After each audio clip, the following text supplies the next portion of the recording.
नमस्कार दोस्तों, स्वागत है आपका हमारे YouTube channel daily GK dose में। आज है 13 अप्रैल और 13 अप्रैल से करंट अफेयर्स के जितने भी इम्पोर्टेंट क्वेश्चंस हो सकते हैं वो हम लोग इस सेशन में डिस्कस किया जाएगा। स्पीड भले तेज हो, कम समय में अच्छा कंटेंट देना मेन प्रयास यही है हमारा। पहला क्वेश्चन है हमारा सेशन शुरू करने से। प्रधानमंत्री नरेंद्र मोदी ने हाल ही में किस सांस्कृतिक आइकन के निधन पर शोक व्यक्त किया? Prime Minister Narendra Modi recently expressed grief over the demise of which cultural icon? Option है आपके मृणालिनी साराभाई, कुमुदनी लाखिया, सोनाल मानसिंह या यामिनी कृष्णमूर्ति। हाल ही में प्रधानमंत्री मोदी ने कुमुदनी लाखिया के निधन पर शोक व्यक्त किया। कुमुदनी लाखिया कथक नृत्य के लिए प्रसिद्ध थी। ध्यान रखिए, क्वेश्चन बन सकता है कि इनका संबंध किस शास्त्रीय नृत्य से था, तो ये कथक से था।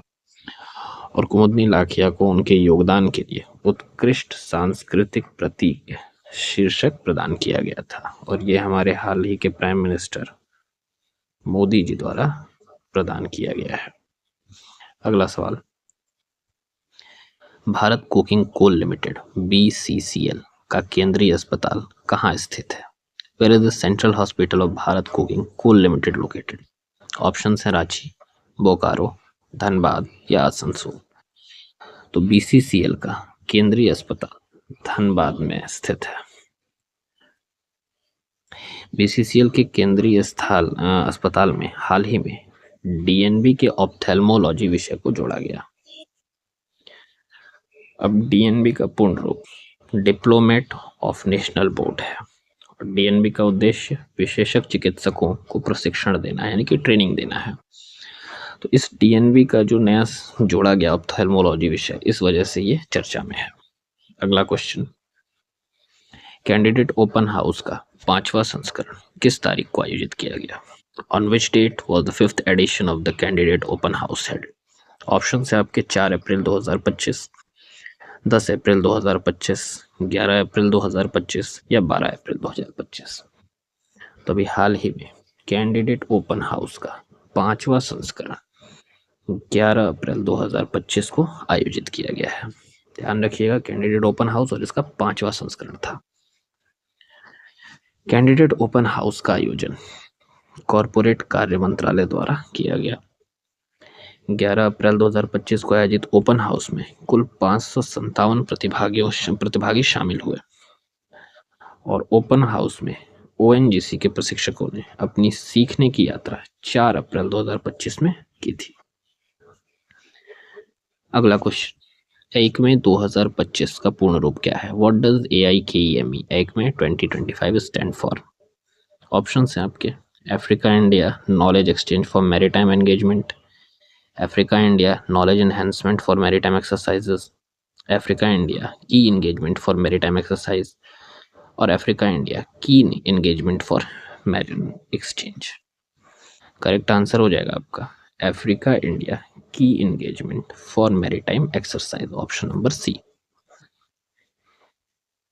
AICME 2025 का उद्घाटन संस्करण 13 से 18 अप्रैल को किया जा रहा है। इस शब्द का अर्थ होता है संस्कृत में एकता, यानी कि unity.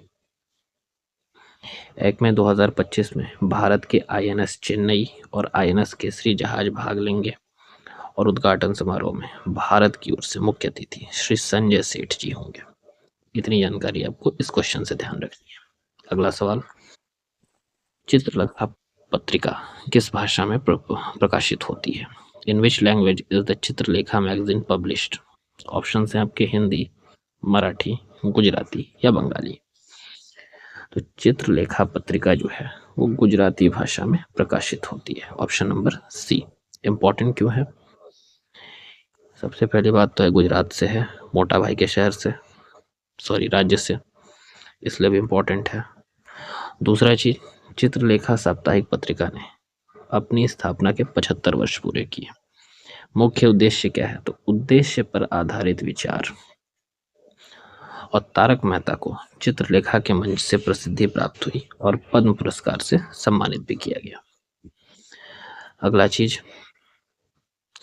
Question, doctor Jitendra Singh ने चेन्नई में किस संस्थान में अंतर्जलीय ध्वनिक परीक्षण सुविधा का निरीक्षण किया है?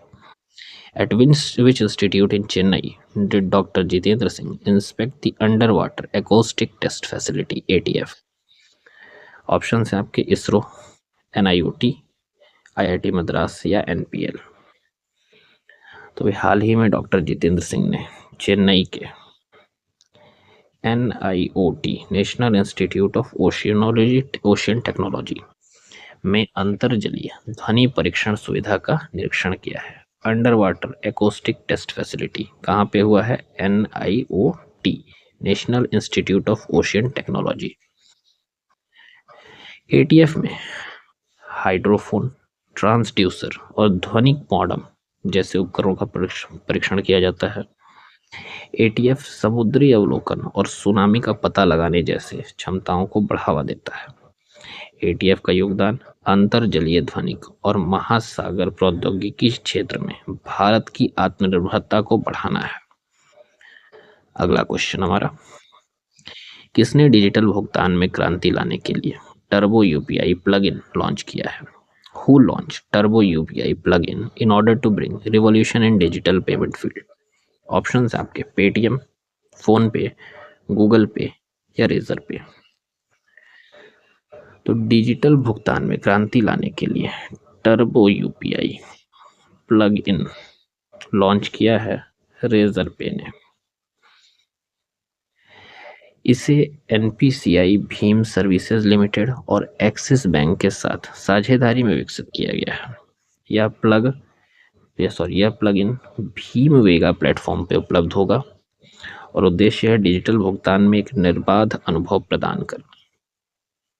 अगला सवाल, महाराष्ट्र के खुलताबाद का नाम बदलकर क्या रखा जाएगा? Which is the new name proposed by Maharashtra government for Khultabad. Option है संभाजीनगर, रत्नपुर, मानिकपुर या इनमें से कोई नहीं। तो अभी हाल ही में महाराष्ट्र ने खुलताबाद का नाम बदलकर रत्नपुर रखने का प्रस्ताव पारित किया है। अगला सवाल, टाइगर ट्रायम्फ 2025 किस प्रकार का द्विपक्षीय अभ्यास है?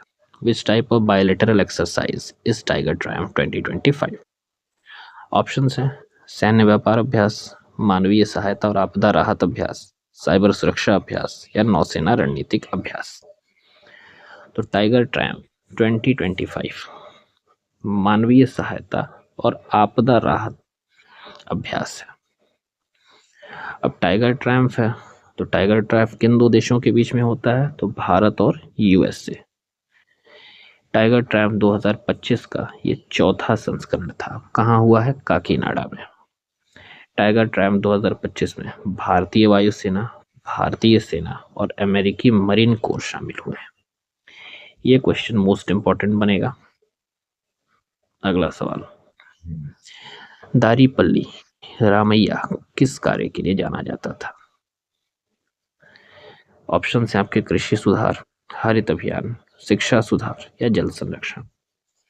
तो दारीपल्ली रामैया को हरित अभियान के लिए जाना जाता था, ऑप्शन नंबर बी। और हाल ही में पिछले दिन ही इनका निधन हुआ है, इसलिए ये इंपॉर्टेंट है। दूसरा चीज, इन्हें वृक्ष पुरुष के नाम से जाना जाता था, प्लांट मैन, ट्री मैन। 2017 में इन्हें पद्मश्री पुरस्कार से सम्मानित भी किया गया था। तो यहाँ हमारे 10 क्वेश्चन खत्म आज के करंट अफेयर्स के। आज है बारी लांस नायक करम सिंह जी के बारे में जानने की। लांस नायक करम सिंह भारतीय सेना के एक वीर सैनिक थे जिन्हें 1948 में परमवीर चक्र से सम्मानित किया गया था। 13 अक्टूबर 1948 को जम्मू कश्मीर के तिथवाल क्षेत्र में रिछमार गली पोस्ट पर लांस नायक करम सिंह ने अपने क्षेत्र का नेतृत्व किया। घायल होने के बावजूद अपने साथियों का मनोबल बनाए रखा और पोस्ट की रक्षा की। उनकी इस अद्वितीय वीरता के लिए उन्हें परमवीर चक्र से सम्मानित किया गया। वे पहले ऐसे सैनिक थे जिन्हें मरणोपरांत नहीं बल्कि जीवित रहते हुए परमवीर चक्र प्रदान किया गया। भारत की स्वतंत्रता के बाद वे उन 5 सैनिकों में शामिल थे जिन्होंने पहली बार राष्ट्रीय ध्वज फहराया था और सेना में सेवा के दौरान भी सूबेदार और फिर मानद कप्तान के पद तक पहुंचे।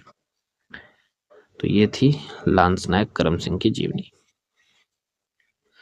आज का सेशन समाप्त होता है। उम्मीद करता हूँ आपको अच्छा लगे, और कमेंट, शेयर, लाइक, सब्सक्राइब सब ठोक देना एक ही बार में, और ना मोटा भाई गुस्सा आ जाएंगे। धन्यवाद।